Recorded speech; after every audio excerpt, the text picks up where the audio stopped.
নমস্কার। যুক্তি তর্ক সঙ্গে অর্কই আপনাদের স্বাগত। আপনাদের সঙ্গে আমি অর্কপ্রভ সরকার। কলকাতা বিশ্ববিদ্যালয়ের কারমাইকেল হোস্টেলের কিছু ছাত্রকে বাংলাদেশি সন্দেহে শিয়ালদার কিছু দোকানদার মারধর করেছে। এই ধরনের ঘটনা অনভিপ্রেত।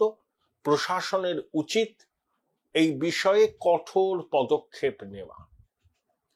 ভারতীয় নাগরিক বাংলা ভাষায় কথা বলেন, তিনি তার ধর্ম যাই হোক না কেন, তিনি একজন সম্মাননীয় ভারতীয় নাগরিক। তাকে বাংলাদেশি বলে দাগিয়ে দেওয়ার এই অপচেষ্টা সবাইকে রুখতে হবে। আবার একই সঙ্গে অনুপ্রবেশকারী বাংলাদেশিদের চিহ্নিত করতে হবে। তারা বাংলা ভাষায় কথা বলে, কিন্তু সেটা তো কোনো রক্ষা কবচ হতে পারে না। বাংলা ভাষায় কথা বলে বাংলাদেশের 18 কোটি মানুষ, তাই শুধুমাত্র বাংলা ভাষায় কথা বলে বলেই তারা ভারতীয় নাগরিক হতে পারেন না। বাংলা ভাষায় কথা বলা মানুষ যদি বাংলাদেশি হিসাবে চিহ্নিত হন, তাদেরকে কিন্তু ডিপোর্ট করতে হবে। আর বাংলাভাষী ভারতীয় যিনি যে ধর্মেরই হন না কেন, তাকে সংবিধান যে অধিকার দিয়েছে অন্যান্য নাগরিকদের মতো, সেই অধিকার যাতে তিনি বজায় রাখতে পারেন, তার স্বাধীনতা যাতে অক্ষুণ্ণ থাকে, সবাইকে সেই বিষয়ে উদ্যোগ নিতে হবে। এর দায়িত্ব শুধু সরকার বা পুলিশ প্রশাসনের নয়, আমরা সাধারণ মানুষ আমাদের জীবন দিয়ে রক্ষা করতে হবে বাংলা ভাষী ভারতীয়দের সম্মান, সম্পত্তি এবং তাদের নিরাপত্তা। এছাড়া কিন্তু কোনো পথ নেই।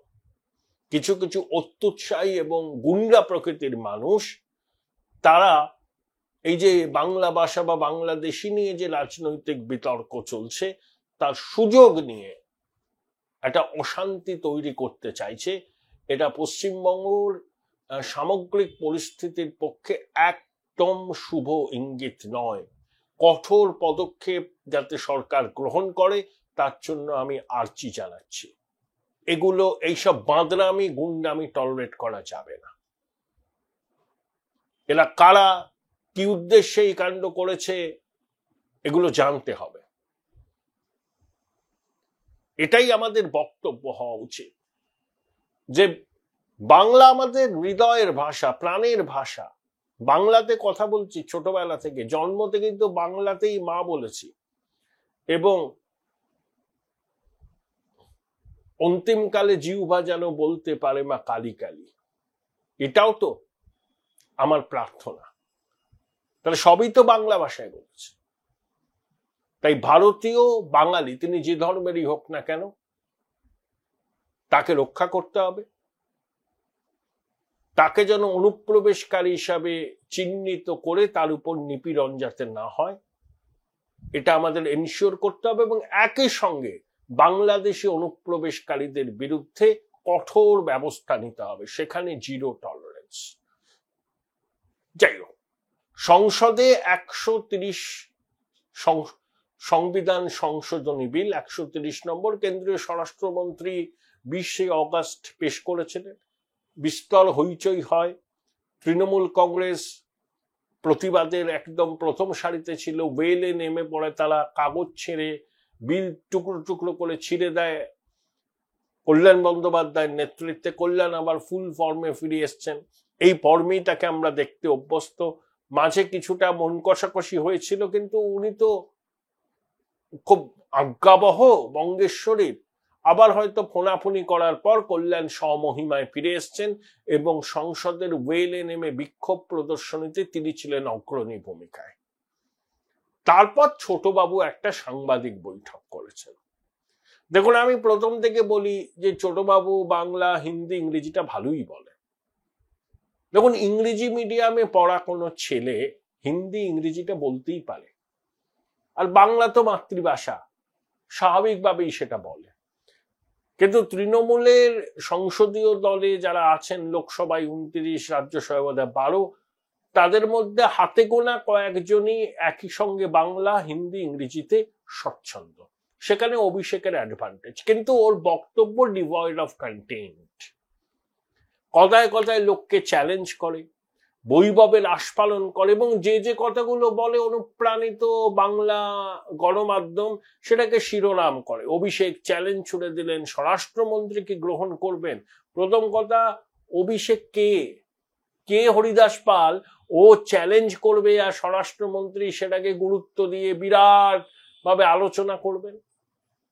প্রথম কথা, বক্তব্য কি যে এসআইআর থেকে নজর ঘোরাবার জন্যই এই সংবিধান সংশোধনী বিল আনা হচ্ছে। এসআইআর রূপায়ণ করতে ব্যর্থ হচ্ছে নির্বাচন কমিশন, বিরোধীদের সম্মিলিত চাপের ফলে নজর ঘোরাবার জন্য এই সংবিধান সংশোধনী বিল আনা হয়েছে। এখন প্রশ্ন হলো, এসআইআর তো হচ্ছে, এসআইআর হবেই, পশ্চিমবঙ্গেও হবে, সারা দেশে হবে। সুপ্রিম কোর্ট তো বলেছে যে নির্বাচন কমিশনের এসআইআর করার যে অধিকার সংবিধান তাদের দিয়েছে সেই ব্যাপারে তারা কোনো রকম হস্তক্ষেপ করবে না। শুধু তারা বলেছে যে প্রসেসটা যাতে ট্রান্সপারেন্ট হয়, যাতে এই অ্যালিগেশন গুলো কমিশনের বিরুদ্ধে যারা তুলছেন তারা যাতে আর না তুলতে পারেন সেটা নির্বাচন কমিশনকে দেখতে হবে। এসআইআর করা নির্বাচন কমিশনের সংবিধান প্রদত্ত অধিকার, এবং প্রতিটা নির্বাচনের আগে নির্ভুল ভোটার তালিকার মাধ্যমেই ভোট হবে, এ নিয়ে কোনো সন্দেহের অবকাশ নেই।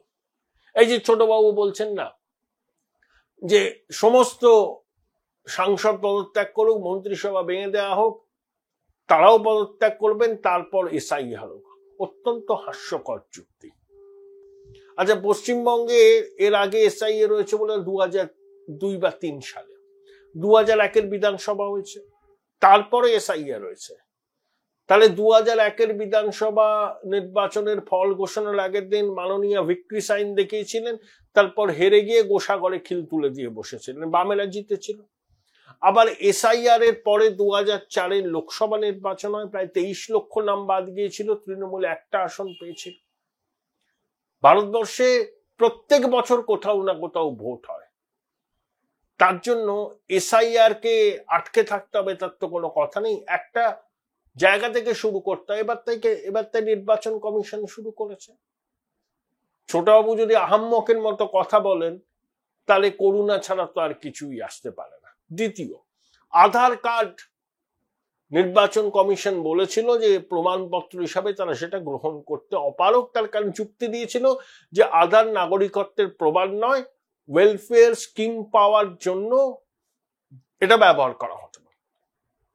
নির্বাচন কমিশন আধার নিয়ে কোনো নির্দেশ দেয়নি এখনো, শুধু কি বলেছে বিহারে যে 65 লক্ষ নাম খসড়া তালিকা থেকে বাদ পড়েছে, সেই মানুষগুলো যদি আবার আবেদন করতে চান তাহলে তারা প্রমাণপত্র হিসাবে আধার দাখিল করতে পারবেন। কখনোই নির্বাচন কমিশন বলেনি যে আধারকে প্রামাণ্য নথি হিসাবে কমিশনকে গ্রহণ করতে হবে, এই নির্দেশ এই সুপ্রিম কোর্ট এখনো দেয়নি, কিন্তু সম্পূর্ণ ভ্রান্ত ন্যারেটিভ তৈরি করা হচ্ছে। 3, আসলে খোকাবাবু এই যে আস্ফালন করছেন এগুলো হচ্ছে ভয়ের জন্য করছেন। খোকাবাবু এখনো যে এইসব কথা বলার সুযোগ পাচ্ছেন, ঘুরে বেড়াচ্ছেন, বৈভবের আস্ফালন দেখাচ্ছেন, একে চ্যালেঞ্জ করছেন, ওকে চ্যালেঞ্জ করছেন, কোন অদৃশ্য আশীর্বাদ আছে তার পিছনে, না হলে ছোটবাবুর এত বালফটটাই হতো না। কিন্তু সেই অদৃশ্য আশীর্বাদ কতদিন থাকবে? অনেকে বলছেন যে বড় জোর কালী পুজো অব্দি, কারণ ওই চন্দ্রনাথ সিনহা দিয়ে তো শুরু হয়েছে, এবার ধাপে ধাপে জাল গোটানো হবে। কাকুর পরিচয় আমরা সবাই জানি, কাকু কে ছিলেন, তার সঙ্গে খোকাবাবুর কি সম্পর্ক, তার কোম্পানির কি সম্পর্ক। কাকু জেলে গিয়েছিলেন, এখন বাড়িতে জামিনে আছেন। তা কাকু যদি আইনের জালে পড়েন তাহলে কাকুর বস আইনের জাল কেটে কতদিন বাইরে থাকবেন, এটা অনেকেই প্রশ্ন করছেন।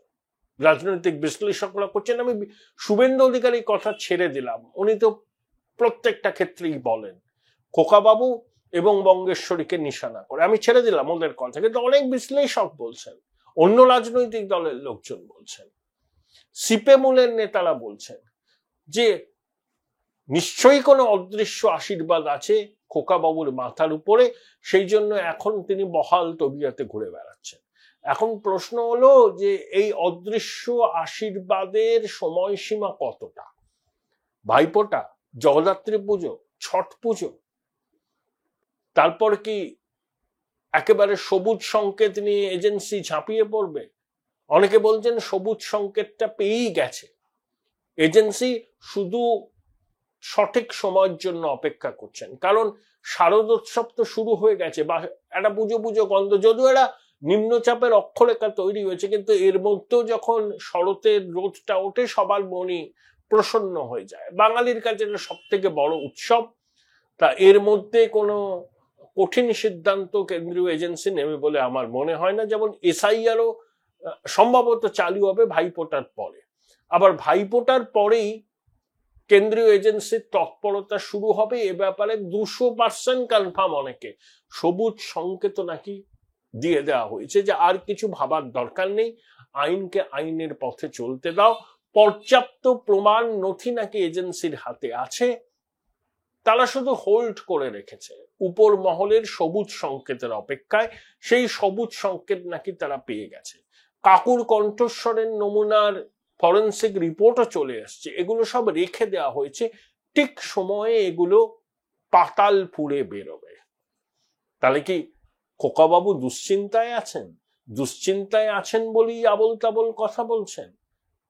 তিনি কি বুঝতে পেরেছেন যে তার উপর যে অদৃশ্য আশীর্বাদের হাত ছিল সেই হাতটা সরে গেছে, এবং সেই জন্যই তিনি কি ভয়ঙ্কর রকম আক্রমণাত্মক হয়েছেন? Join Indian Institute of Hotel Management now. Right choice, right decision. অনেক রকম স্পেকুলেশন হচ্ছে, কিন্তু উনি আবল তাবল বলছেন। সবার আগে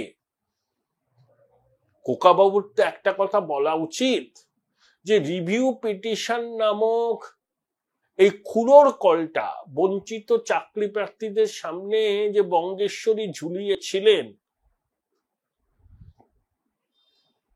এবং সুপ্রিম কোর্ট রিভিউ পিটিশন খারিজ হয়ে যাওয়ার পরে তার কি অবস্থান, কার পাপে এতগুলো ছেলে মেয়ের জীবন অন্ধকার হয়ে গেল? ওই যে সুবল সোরেন বলে যে আদিবাসী যুবকের মৃত্যু হলো মানসিক চাপ নিতে না পারার জন্য, এর দায় তার সরকার নেবে তো? খোকাবাবু কিন্তু কোনো উত্তর নেই, এর পিছনে কোনো কেন্দ্রীয় চক্রান্ত নেই। 17 রকম দুর্নীতি করেছে এসএসসি, মধ্যশিক্ষা পর্ষদ, শিক্ষা দপ্তর, গন্ধ বেরোচ্ছে নিয়োগ প্রক্রিয়া থেকে। সেই জন্য যারা সেভাবে টেন্টেড নয় তারাও বলির পাটা হলেন। সুপ্রিম কোর্ট বলল যে প্রক্রিয়ার বিশুদ্ধতা বজায় রাখতে গেলে তাদের সামনে আর কোনো উপায় ছিল না। খোকাবাবু দয়া করে জবাব দেবেন, এই যে চৌর্যবৃত্তির সাম্রাজ্য যে প্রতিষ্ঠা হলো, এর দায় কে নেবে? পশ্চিমবঙ্গের একটা গর্ব ছিল শিক্ষা, শিক্ষাটাকে একেবারে মায়ের ভোগে পাঠানোর দায় নেবেন তো? বাংলা ভাষা কোথাও আক্রান্ত হচ্ছে না, ভাষা সন্ত্রাস কোথাও হচ্ছে না, অনুপ্রবেশকারী বাংলাদেশিদের চিহ্নিত করার কাজ চলছে এবং আগামী দিনে তার গতি বাড়বে। শুধু বিজেপি শাসিত রাজ্যে নয়, দিদিমণির ভাতৃপ্রতিম স্টালিনের তামিলনাড়ুতেও একই ঘটনা ঘটছে, পাঞ্জাবেও হচ্ছে, তেলেঙ্গানাতেও হচ্ছে, কর্ণাটকেও হচ্ছে। কারণ এই অনুপ্রবেশকারীরা দেশের নিরাপত্তার পক্ষে বিপজ্জনক শক্তি। এই ভ্রান্ত ন্যারেটিভ তৈরি করে বাঙালিকে বিভ্রান্ত করার দায় নেবেন তো ছোটবাবু? আবল তাবল বলারও তো একটা সীমা আছে। উনি ভাবেন উনি অমৃত বাণী বর্ষণ করবেন আর সবাই মুক্ত হয়ে শাবাশি দেবে, বাহ বাহ বলবে, কেয়া বাত বলবে। এটা তো সব সময় হয় না, সব সংবাদ মাধ্যম অনুপ্রাণিত নয়। আপনার উজ্জ্বল ভবিষ্যৎ থাকতে পারে রাজনীতিতে, সেটা নিশ্চিত করার জন্য কখনো রাইজ টু দ্য অকেশন হতে হয়। আপনি তো সরকারের অংশ নন, আপনি তো মন্ত্রিসভার সদস্য নন। আপনার ইচ্ছা আছে উপমুখ্যমন্ত্রী হওয়ার, কিন্তু আপনার দিদিমণি তো আপনাকে সেই পদটা দিচ্ছে না, লোকসভার দলের নেতা করে রেখেছেন। আপনি যাতে রাজ্য রাজনীতিতে খুব একটা মাথা গলাতে না পারেন, তাহলে একজন তরুণ রাজনীতিবিদের অবস্থান কি? সুপ্রিম কোর্টের এসএসসি নির্দেশের পর আপনার কি অবস্থান? এই যে ভাষা সন্ত্রাসের নামে যে মিথ্যা ন্যারেটিভ তৈরি করা হচ্ছে, প্রবাসী বাঙালিদের সাথে কথা বলুন না, তারা কোথাও সন্ত্রাসের শিকার হচ্ছে? তারা কি বাঙালি বলে পরিচয় দিতে কুণ্ঠাবোধ করছেন? বাস্তবটা জেনে আসুন আবোল তাবোল কথা বলার আগে। যত দেখছি তত অবাক হচ্ছি। এত কি বলবো, এত অন্তঃসার শূন্য বক্তব্য খুব কম শোনা যায়, যার মধ্যে অর্ধসত্য আর মিথ্যের এক অদ্ভুত মিশেল, যেটাকে সত্যি বলে চালানোর চেষ্টা করা হচ্ছে।